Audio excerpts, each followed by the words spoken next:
Hello, and welcome to this episode of the Fortnightly Dispatch, brought to you by the Baker Street Irregulars. I'm Steve Doyle, and I'm your host. I just want to say right out of the gate that this will be the last episode of our show for this first season. This will be our 14th interview that we've done for this series. Can you believe it? It's amazing. We have a very good one lined up today to sort of wrap up this first season, which will be coming back in January after the holidays with a whole new list of interesting people and topics that we'll want to talk about. But now I'm very excited to be welcoming to our show someone that I have wanted to have in the show for a long time. It's no secret to those of you who know me that I have a love of Sherlockian cinema. Actually, by cinema, I mean film, television, radio, theater, all the dramatic incarnations of Sherlock Holmes through the years. And this episode, we're welcoming someone who has been instrumental in recent years in some of the most important Sherlockian events, film-wise. Without any further ado, I want to welcome Russell Merritt to our show. Russ, hello, welcome to the show. Good to be here. Well, great. Now, I always like to start when we have a guest on the show. I always like to start by asking, where are you coming to us from? I think that it's kind of fun to know where our guests are. Sure. I'm in the basement of our house in Oakland, California. And we're just outside of Berkeley, and that's where I'm from. Great. So, Russ, I'm very excited to have you on the show today because people that know me know I have a very large interest in Sherlockian cinema. Well, and like I said, when I say cinema, I mean film, television, theater, all those good things like that. And so I'm very excited to talk to you today because you've got first of all, if I'm not mistaken, you are a professor of film studies at UC Berkeley. Is that correct? I just retired. So that's exactly right, though. I've been there since 1986. Wow. Well, you're right there. So that's great. But before we get to that, I want to talk to you a bit about your Sherlockian background. Before we dive into the cinema, let's talk about your Sherlockian background and your cinematic background. How did you? When did you find Sherlock Holmes? How did you? What brought you to The Great Detective? The very first time I ever heard of Sherlock Holmes, I could neither read nor write. I would have been about 3 or 4 years old. And my grandfather, actually my step-grandfather, introduced himself as Hawkshaw and told me I was going to be Sherlock Holmes, and we were going to solve the mystery of the slimed pencil, which had found its way into the bathroom sink. He made the observation that we needed to find the last person who used the bathroom as the most likely suspect. What made that odd was that I was the last person to have used the bathroom, which meant that my suspects, which included my sister, the dog, and some other, were ruled out. So I'm not sure how this ever got resolved, but I loved the name Hawkshaw and Sherlock Holmes. It was also my grandparents that got me more seriously interested. When I was, let me see if I can remember my age. I would have been 12 years old. And that would have been the summer of 1954. And there was a kind of confluence of extraordinary Sherlockian events. First, Edith Meiser and Frank Giacoia were creating an adaptation of Edith's radio scripts for comics, and they appeared in the New York Herald Tribune. I was addicted, and in fact, cut them all out, and I still have them Get a pasted scrapbook into a kind of a scrapbook. thing. Yeah, that's right, exactly, into a scrapbook. And in the same time, it would have been the summer of '54. Something that would be out from outer space to today's audiences was a thrill for me. It turns out, being brought up in the New York neighborhood, that if you stayed up late enough, you got what were called ghost channels. This is when the New York channels would sign off for the night. And I could get on the screen WCAU from Philadelphia that were broadcasting for the first time on television, the Basil Rathbone series. So it had everything for me. First of all, it had danger, that if my parents caught me at midnight in front of a TV set, I would have been skinned alive. Second, they were wonderful. I had never seen them before, and I just fell in love with those opening logos with the all times great music and the rest. And what is equally, I think, improbable for a modern audience is the lousy quality of the image. And that too had appeal. It was as though I was watching something I was not supposed to be watching. This was hidden from everybody I knew. Late night TV. You were late night TV, and it was this lots of fuzz, lots of roll on the image. Sometimes you could barely see what was on the screen, and it didn't matter. You were seeing something that you weren't supposed to be seeing, and that just added to the thrill. So then the third thing that was happening, more or less about that time, was that John Gielgud, who had been in disgrace in the theater, was now broadcasting from the BBC his brother's productions of Sherlock Holmes with Sir Ralph Richardson. And so they were in the air. So all of that was something that I just couldn't get enough of. That's a pretty rich Yes. Now, atmosphere. here is what complicated it. None of that, of course, was Sherlock Holmes. But my parents thought it wise to send little Russell to a boarding school called Kent. It was an Anglican school in Western Connecticut. And while I was there, I was looking for refuge because I just hated it. There was something mildly interesting about this, but in my despair, I went to the library and found that memorial edition of Sherlock Holmes. But not knowing that it was in 2 volumes, I checked out the second volume. And it was very odd to me that they were referring to Reichenbach Falls and Moriarty and the rest that had not been introduced. And it was the power of Conan Doyle's writing that meant that I read it, and it made no difference. I was then going into the Norwood Builder and all the subsequent tales, but out of order. Get the Morley introduction and all that at this time. No, none of that. And so there I was reading and reading and reading. And these were not the classic Holmes story. We start at the Return, and I didn't read Hound of the Baskervilles. I just went to the short stories and didn't read Valley of Fear. So that was the state of affairs while I was at Kent. After 1 year of that, that would have brought us to the summer of 1955. I became dangerous as a Sherlockian. By then, I had discovered that the Baker Street Journal, which my grandmother had found for me in a secondhand bookstore in New York, those Second Avenue bookstores, had now a new edition, that there was a new Baker Street Journal. And I have no idea how I discovered it, but I did.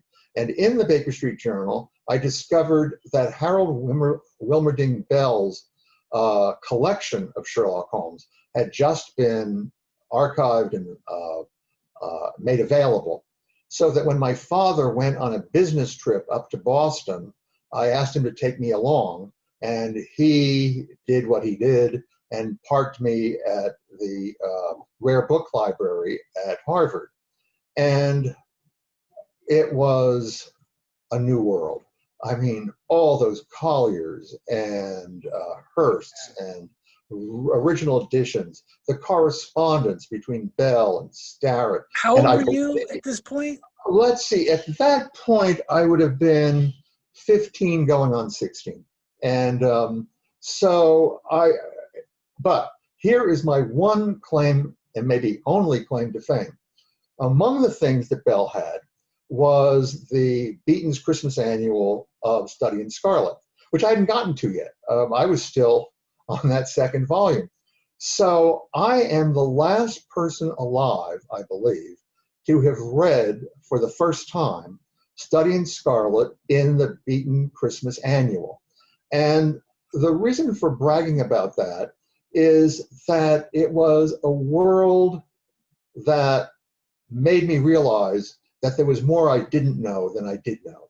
That this was not the foggy world of Basil Rathbone or of Edith Meiser. This was not the atmospheric London. This was a kind of cross between Svankmajer and these surreal poets, these strange illustrations. The story is nestled with a one-act play that you're supposed to act at home.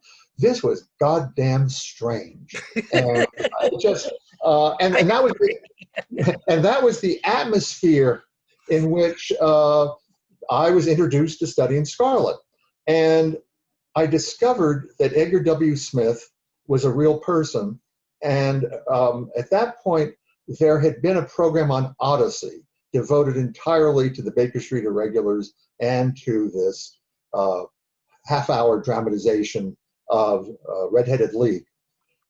I had a camera and a tripod, and so I could talk about lousy images. I could click on my Westinghouse TV set pictures from this hour-long broadcast.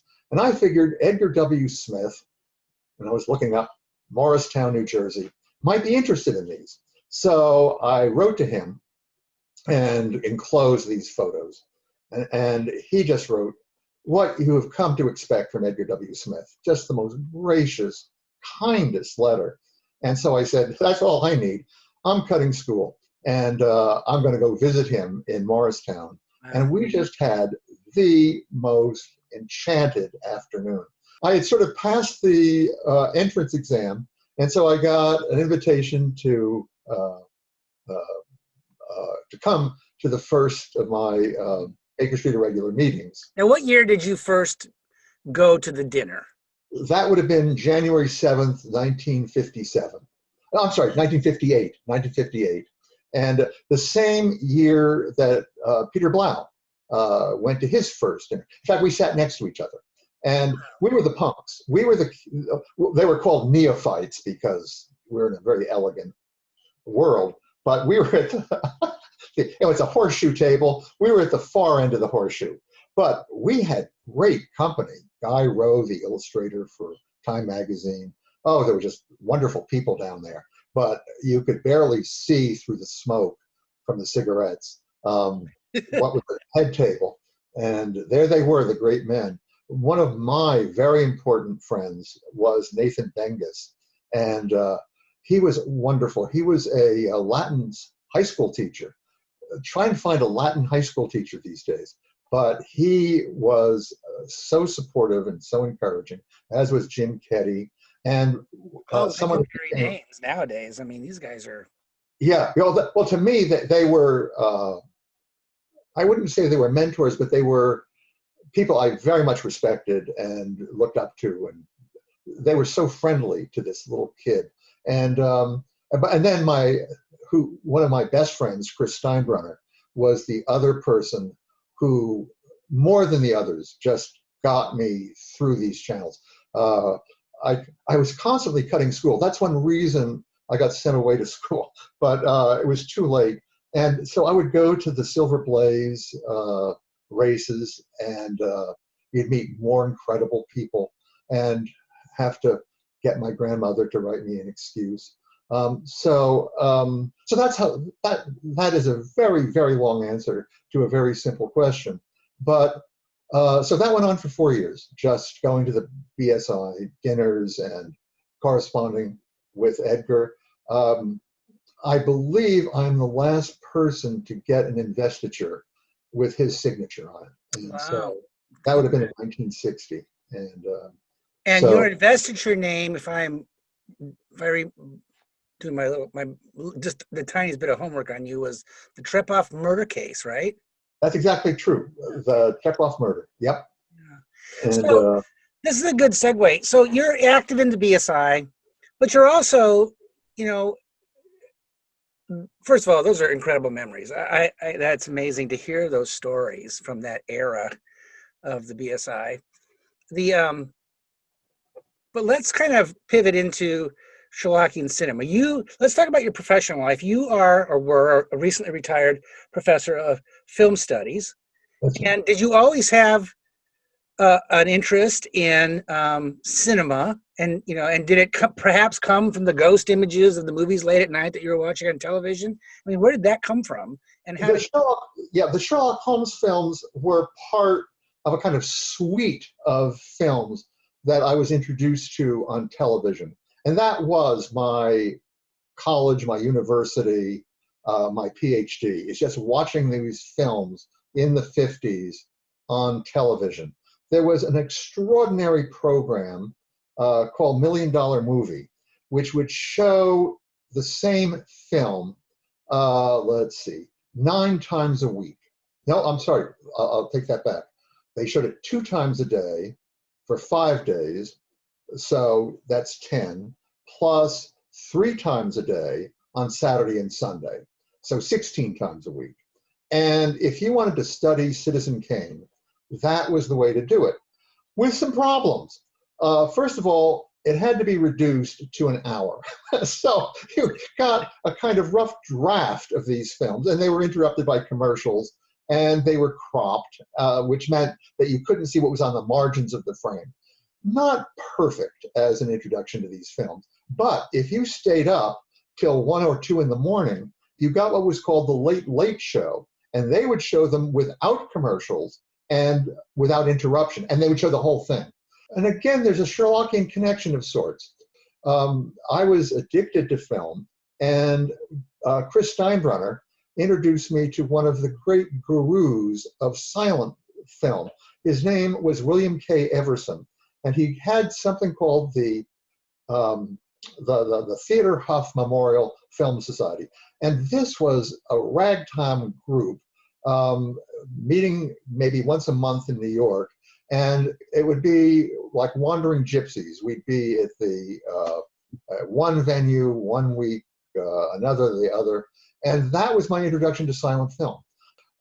I should explain, I think, to those who are dumbfounded that you could tolerate this, that we saw them as kind of dress rehearsals for the real thing. That is to say, we knew that this was the world's crappiest version of Yankee Doodle Dandy or Casablanca, but it meant that we were looking for a theatrical release, and when times would get better. And the most vivid memory I have of that is Buster Keaton's The General, and then Sherlock Jr., which a kind of nothing crappy monster, about those? of monster of silent film named Raymond Rohauer had put out in sparkling 35 millimeter prints that were being shown theatrically. So who would have heard of them had it not been for those preparatory screenings? And so it went. And so by the time talking about silent movies, I always look at them as, my fascination with them is it's almost like a time machine for me. well, It's like I'm looking, if you're watching a silent movie, especially when it's been restored and it's, as good as you can see it, you're peering back in time to an era before modern media. You're right at the brink of that recording And, science, and and it's they were, yeah, and let me add to that, because that's very true, that they didn't have you in mind when they made these films, that you are eavesdropping on a world that included films meant to be shown for a week, 2 weeks, and then gone forever. yep, And yep. so it has that appeal of like those Sherlock Holmes films I was talking about, of being uninvited guests into this extraordinary world. And they're And sort of unselfconscious in that way. They're not really aspiring to be something more than they really are. They just are, and I find that very interesting. because when they do achieve what they never intended to achieve, which is the status of important art, it is unpretentious and unintended. So there are so many great silent films that were simply meant for a limited time. I want to talk about a particular restoration that you had a hand in, which is the William Gillette play. But we'll get to that in a minute. Sure. Did you have, as a faculty member at UC Berkeley in film studies, did you have experience in sort of rescuing and restoring and rediscovering these silent films in your professional life? Those are separate questions. No experience in restoring films, though I was surrounded by people who had profound experience with that. But I did have experience in finding films for my classes and for my own studies that were tucked away in archives or in private collections that were generally unavailable. And so I was involved in film societies and other activities that gave me access to films that ordinarily you couldn't see. So I'm so fascinated by this. I don't know if you know this about me, Russ. I have my own personal 16 millimeter film archive here in my home of Sherlock Holmes films and horror movies. And but my favorite, my favorite stuff is the weird stuff, commercial yeah. and industrial films that are using Sherlock Holmes as a motif, and shorts and cartoons and stuff, and that stuff that's the really super rare stuff. So it's sure. to me. But so all right, I think this is a good time to kind of talk about the William Gillette film. But first, let's take a break so we can hear from our commercial sponsor.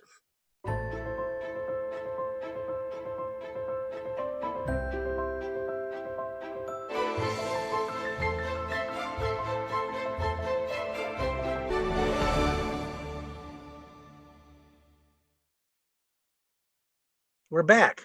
So let's talk about the Gillette film. I know it was discovered in France, right? It was discovered. That's exactly right. It was buried in the Cinémathèque Française. And you might be interested in... Did they know they had it, or was it just in there? I mean, you're asking a delicate question. Okay. We don't even know when the Cinémathèque Française acquired it. We think probably... No, we just don't know. We do not know. The problem is, and this is one of those issues that if you're not in the archival world, you're just scratching your head. How could this have happened? If you are in the archival world, you say, of course, this is what happens. This was a collection of 4 films labeled simply Sherlock Holmes in a big carton. So they looked at the first one, and it was a Ronald Howard TV, 16 millimeter print. They looked at the second one, and it was the German, the man who was Sherlock Holmes, this Nazi film made in 1937. So they figured, Sherlock Holmes, we know this stuff. And they never looked at the third or the fourth films in that pile. And so it went. Then in 2014, this marvelous archivist named Celine Rivaux, tasked her staff to revisit these cartons. And so it was that one of the staffers went not just to the first 2 or 3, but to the bottom of the heap of this carton. And there she saw a film simply labeled Sherlock Holmes, 1916. What the hell was this? And so she asked Celine. Celine didn't know. And so they called me. Does this ring a bell to you? 1916? Yes, that's quite a bell. And so can you send, yeah, a gong. And can you send a scan of this? And so she did that. And Steve, it was one of those moments in your life that you will never forget. I suppose if you have a child, that might be more memorable. But this was pretty close. Put this on my computer, and these reels are all out of order. So that the first thing I saw was William Gillette getting out of a hansom cab to go into this house. And the chills just wouldn't stop. I mean, it was just, talk about being in a world that you it's like the Sherlockian holy grail of cinema. I mean, really. It was exactly that. So I explained that to her, and she got in touch with the extraordinary Rob Byrne. Rob Byrne has 2 hats. He is the head of the San Francisco Silent Film Festival, but he's also a film restoration expert extraordinaire who'd already worked with the Cinémathèque Française on earlier productions, and we had worked together on earlier reconstructions. It wasn't a question of, should we do this? It was just, how fast can we do this? And so he negotiated a deal between the Silent Film Festival and the Cinémathèque Française, and I was tasked with raising money for this. You don't know how easy a job is until you say, we're trying to restore the Gillette Sherlock Holmes. Would you be interested in helping? So we got Mark Gatiss and oh gosh, I'm blocking on the names of Hartwood's production company, the ones that produce the British TV series. But I probably shouldn't tell you how much, but bingo, they just immediately agreed to that. And so, Dick Sveum and Minneapolis and many others immediately just made this a breeze to complete. Now, what was not a breeze was the condition of this film. Well, that was going to be my next question. I mean, if it's laying in a bottom of a cardboard box for, decades and decades, what kind of condition was, and where did it come from, before that? And the short answer is we don't know where it came from. We know it came from France, but we don't know what institution put this together in this package. So the print quality was excellent. And I could tell that from the little bit that they showed me. But so there was no deterioration. We have what's called nitrate deterioration. That had not kicked in yet. That was amazing. What was not so amazing was that it had only flash titles. I should also say it had the original keys to the tinting codes. I mentioned that the print was in out of order. There might have been, let's say, 24 rolls of film, but they were all numbered, so there was no problem in figuring out where they came from. And the reason for our viewers, what is a flash title? That's what I was going to explain. Well, first, the tinting. The reason they're all out of order is that this is not just a machine, it's a craft that requires lots of hand-held moving parts. And one of the moving parts is the tinting and toning that are expected in a silent film. You put these rolls in a bath, and depending on the color you want, that depends on the tint. And so this was an untinted print, but it had all the information about how these rolls should be tinted that you could ask for. What it also had were these flash titles. What a flash title does is put one frame or two frames from a title, much too fast for anybody to read, which is intended to be the raw source for a finished title. It's an economic proposition. Why would you pay money to ship overseas or to other countries things that have to be translated into foreign languages anyway, when a single title, a single flash would serve that purpose? And here is where Rob and I differ. What he thinks this represents is a 1919 version of this Gillette 1916 film that was being prepared for the French market, where it was going to be reconfigured as a 4-part serial. I think that the French have already, at this time, created their 4-part serial. It was a dud. It didn't ever go outside of Paris. And now the French were preparing to market the film to non-French countries. So that's the difference. But we both agree it was 1919, and it was a fly-by-night French company that was buying a film by a now bankrupt S&A company. And S&A was the studio that. Oh yes, S&A. Yes, it's short for Spoor and Anderson, and S&A was one of the major distributors and producers of films when they were just 1 and 2 reels. But their time in the sun had long passed. The great irony is that their great last superstar was Charlie Chaplin, who of course started with Gillette in Sherlock Holmes, but they never met. Was in Chicago, right?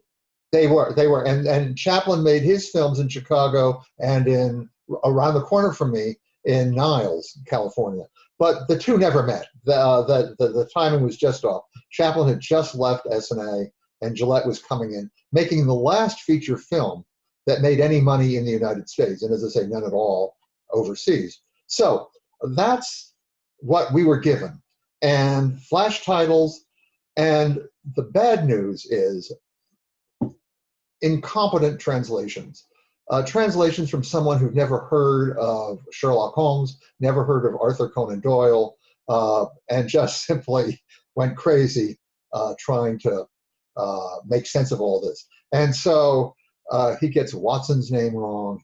He spells Sherlock with a C, and so it goes. And we have an ethical problem now. Do you translate from the material at hand, which would perpetuate those errors, or do you clean them up at the risk of creating a film that never was? And so that was part of my job, was to reconfigure. I know what you did, but what did you do? So for people who are watching. We fought. Rob and I just had wonderful arguments about how far we can go.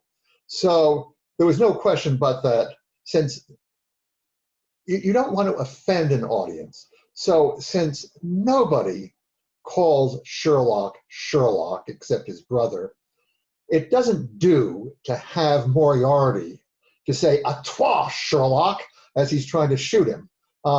So I changed that to Holmes. The misspellings were corrected. And I tried to smooth out some of the atrocities of the translation.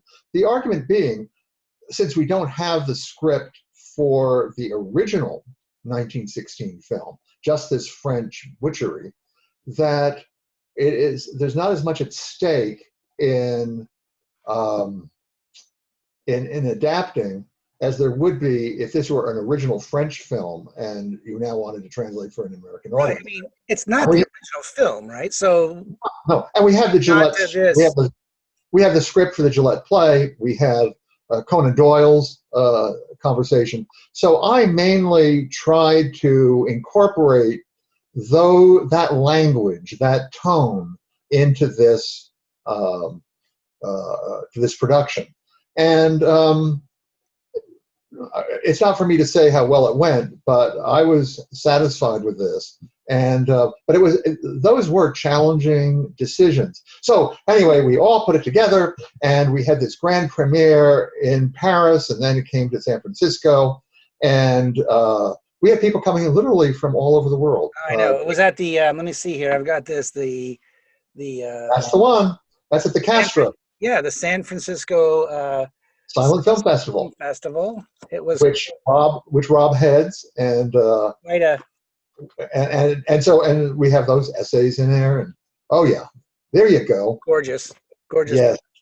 And of course, what was it like? I mean, at the end of this process, to be sitting in that theater and seeing this film projected in this movie palace. Well, Steve, that was a unique experience because the film has been shown since then all over the place. And there was nothing like that because you had so many Sherlockians and you had so many silent film devotees. This was not simply a Sunday matinee for grandma. This was for aficionados. And part of the fun was using the occasion to meet so many Sherlockians. And it meant that, first of all, the audience wants to like the film. And that was so helpful. Secondly, we had a brilliant score by Donald Sosin, who created a trio, and it just worked beautifully with the film. But it meant that you have moments that no subsequent audience, to my knowledge, ever picked up. So when Gillette puts on that gorgeous robe, the audience breaks out into applause. And yes, of course you're going to work into applause. This is his great moment. When Moriarty confronts Holmes, it is a over-the-top kind of confrontation, but the audience just would clap as the banter would go back and forth, and so on. So it was a wonderful premiere for this extraordinary film. Well, I that's why I asked that question, because first of all, there's nothing like seeing a film in its natural habitat, which is on the big screen. I think Yes. It's an entirely different experience than watching it even on big screens at home. It's a different experience. And with an audience and with a live orchestra, or at least a live ensemble. And I mentioned with live colors that part of the magic of that scene with the robe, the dressing gown, is that the filmmakers appreciated that this was a special moment and made the appropriate color choice to enhance the figure. So all that was working for the film. That's magnificent. Well, let's talk about another event that happened just I think it was a little earlier. Well, no, it was about the same time. The Baker Street Irregulars Chautauqua weekend, in which there were two previously thought lost Eileen Norwood films that were screened that weekend. And I can tell you, Russ, it was a wonderful weekend. I got the program right here. It was a fantastic weekend. But the highlight for me was seeing these Norwood films on the big screen. They were in pristine condition, and it was a revelation to me to watch these things. And so tell the story of how, I know you had to work hard to get these available, and talk about the films themselves. There were three of them altogether. And this was part of the second batch of Eileen Norwood films. He made three batches altogether. And what made these extraordinary is that unlike the first 15, these were never shown in the United States. What you were watching, Steve, was the premiere of these films in America. and one of the very few occasions that these films were shown in Europe. In fact, I'm not sure that these films were ever shown in Europe after their debut. We owe this treat to the British Film Institute and to the archives, especially the silent archive, that decided to break some rules in order to let us show them.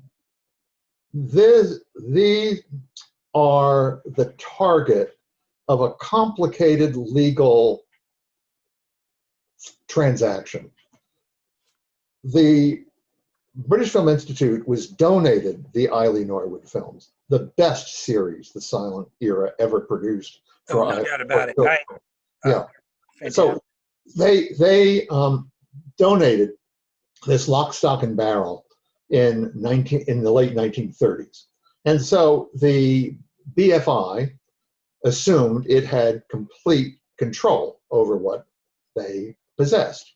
And with that understanding, in the year 2000, they got these remarkable film restorers to restore them.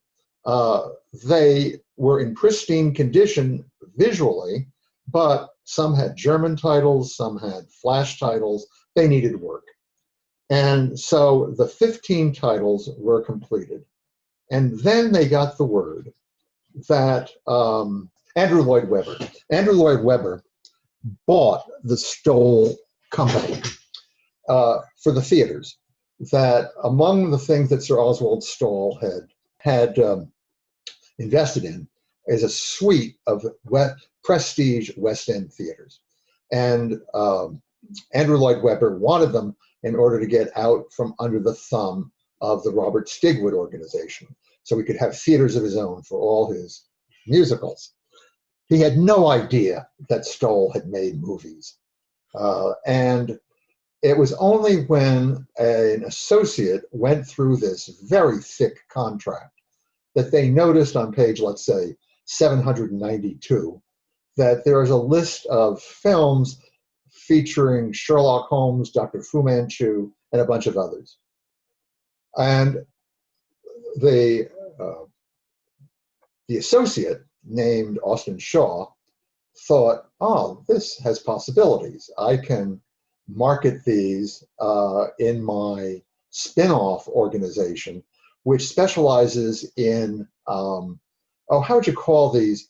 You know, when the Rolling Stones do a concert, they will film it, and then you can put on the film version, a pay-per-view. Yeah, that's roughly it. But you could also pay to see the live film in a huge amphitheater. Yes, like a live event. Yeah, a live event. Yeah, that was the word I was looking for, the phrase I was looking for. Yeah, so Austin Shaw specialized in that and figured, and of course, who wouldn't? But yeah, silent film would be perfect for an amphitheater. So what is important about that is suddenly the BFI got scared. They figured, why should we continue to restore films if the fruit of our labor is going to go to Andrew Lloyd Webber and his people? So they stopped it dead in its tracks while attorneys started to wrestle on whether they could maintain their rights for these films or whether they had to surrender them.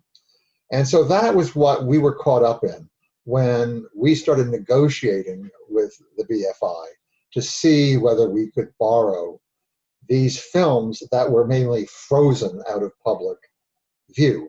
So how many of them are there again that they have? There are 45 in all, plus 2 features. And they have them. Oh, they have them all, yeah. And the features are amazing. At least one of them is. Sign of the Four is the last of the features, or the last of the film series, and it is a gem. It is an absolute masterpiece. Well, I'll tell you, Russ, I remember watching those in Chautauqua. It was trying to remember what the titles were, what they were. I can tell you, it was Norwood Builder, it was Musgrave Ritual, and it was The Crooked Man. Crooked Man. Right. And I didn't mean Norwood builder. I meant stockbroker's clerk. Those are the big three. The And Crooked so Man is the one I remember the most for some reason. yeah, that was the best one. Yeah. And But so the anyway, acting is so naturalistic and the print was so gorgeous. It was just like it was filmed like last week or something, you know? that was Eileen Norwood's gift. As you know, Conan Doyle just adored Norwood, and he's the one who gave permission to all of this. And that provides another story, which we won't get into, as to how Conan Doyle and Gillette sued one another, because Gillette had signed with Goldwyn and Conan Doyle with Stoll, and never the twain shall meet. But to come back to our story, Yes. I was able to negotiate with the head archivist the loan of 3 films, but she had the choice of which of the 3 films she would send. And so this was, as I say, the second batch. And I suspect that part of it is political, which is that if you sent the first batch, you were making yourself more vulnerable to the claims of Shaw and of Andrew Lloyd Webber. So this is the second batch that had not been restored. What you were seeing were what Stoll had donated to the BFI in the 1930s. Those had no, they were just as they were. They're no restoration. Exactly as they were. And that happens when nitrate is well preserved. And the comic part of this was that Sherlockians, bless them, didn't know the difference between 35 and 16 and Super 8. And so when they showed up in Chautauqua, they were assuming they could be shown in the auditorium, or in that space where we showed the Gillette film. No, no, no, no, no. So we had to fly in the projectionist for their 35 millimeter theater. Chautauqua was closed at that point. And it was a gorgeous little rustic little theater. It was a wonderful theater, and he was a great projectionist. And we had Phil Carley come in to play music for it, and Phil is one of the great accompanists. And so I am so glad you appreciated them or enjoyed them, because they required some work to get into the Chautauqua, and it was well worth it. I was honestly just gobsmacked by them. Yeah.